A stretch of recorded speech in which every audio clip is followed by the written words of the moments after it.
नमस्कार दर्शक बंधु आपण मानकु मो चैनल को स्वागत। आज आमे प्रस्तुत करिबा कलरा आलू भजा।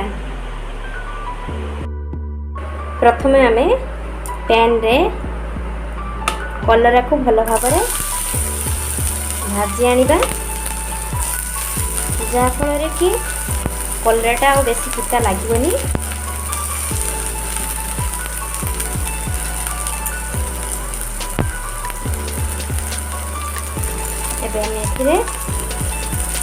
अल्प लुण, अल्प हलदी गुंड भल भाव गोल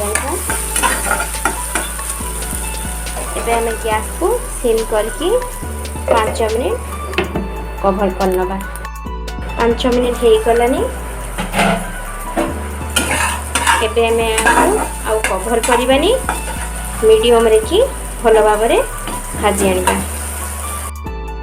कलरा आमर भाजी आसलानी। एबे आमे याको गोटे पात्र को काढी आनिबा। वर्तमान आमे सेही पैन रे कि तेल नबा, सुखिला लंका, गोटा जीरा, पियाज,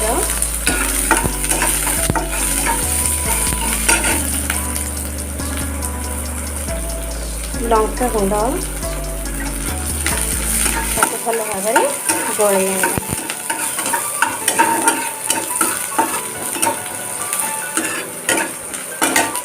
वर्तमान आम ए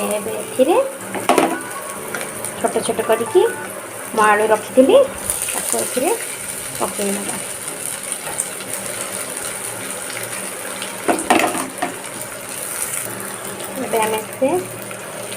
अल्प लुण,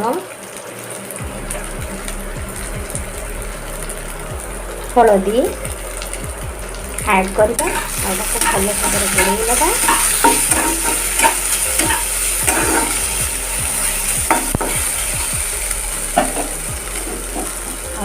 आम 2 मिनिट सिम रे कवर। 2 मिनिट हो गलानी। आम आपको बेसी कवर करवानी, ना आलूटा घाटी जीव। आलू भी देखो आम सीझी गलानी। एबे आम मीडियम रे कि आपको भल भाव भाजी नवा। देखो आलू भी आमर हो गलानी। एबे आम भाजिकी रखिथिबा कलरा को ता भितरे पकई दबा एवं कंचा पियाज, जीरा गुंड, तापर भल भाव गोल लगा। गोटे मिनिट एमती भाजवा। 1 मिनिट हो गलानी। देखो आम कलरा आलू भजा प्रस्तुत हो जाइए। एबे गोटे प्लेट को काढ़ी नवा। जदि आपको मोर कलरा आलू भजा भल लगी तेबे आपण मो चैनल को लाइक और सब्सक्राइब